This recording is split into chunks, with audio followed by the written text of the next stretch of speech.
Bonjour, j'espère que vous allez bien mes chers élèves. Tout de suite, je vous donne l'évaluation sur les disciplines qu'on avait déjà vues dans l'unité 9. Faites attention, merci. Alors mes élèves, sur votre cahier, écrivez la date, respectez les carreaux, les soulignés. On commence par la grammaire, l'accord du verbe avec le sujet. J'entoure le sujet qui convient. J'ai donné deux groupes nominaux sujets. Il y a le verbe conjugué.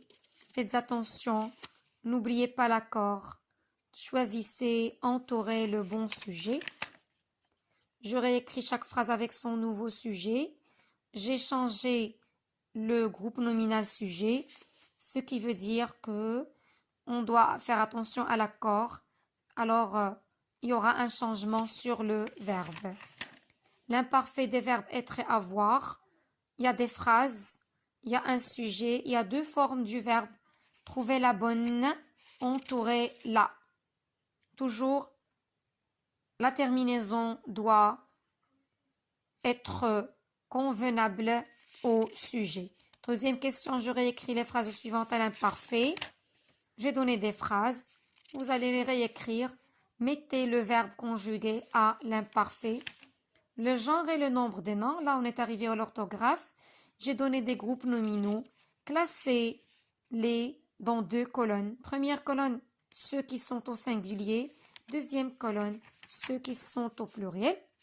Désolée, celle-là, elle était blanche. Toujours l'orthographe. J'écris un, une ou des devant ces noms. Regardez bien les noms. Regardez, est-ce qu'ils sont au pluriel? Est-ce qu'il y a la marque du pluriel?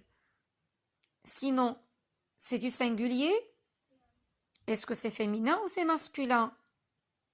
Troisième question. Je réécris ces groupes nominaux au singulier.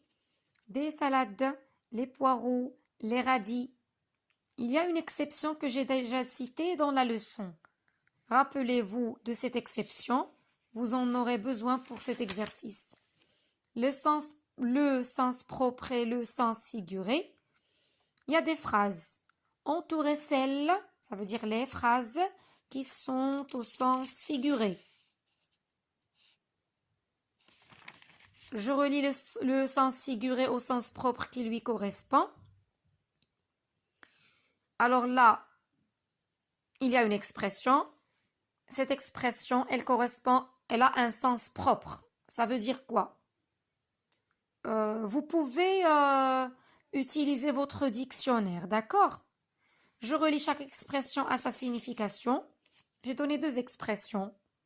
J'ai donné deux significations.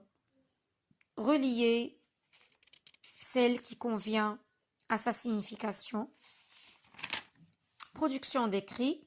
Là, je vous donne un texte qui explique une recette. C'est du pancake. Alors, lisez bien tout ce qui est écrit ici.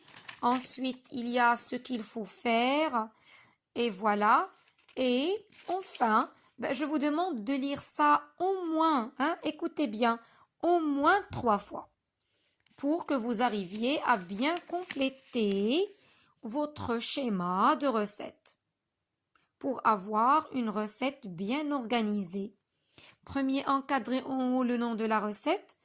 Après, il y a deux encadrés sur celui à gauche les ingrédients, à droite la quantité, ça veut dire combien, et quatrième encadré en bas, les étapes de la préparation. Alors pour préparer ce pancake, il fallait faire quoi?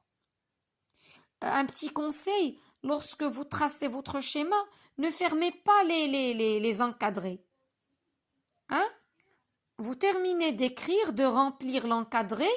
Lorsque vous terminez de remplir ça, alors juste après, vous pouvez fermer votre encadré. Je vous souhaite bonne chance.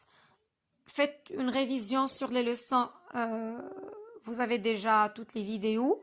Passez ensuite au travail. Bon courage. Concentrez-vous pour ne pas, disons,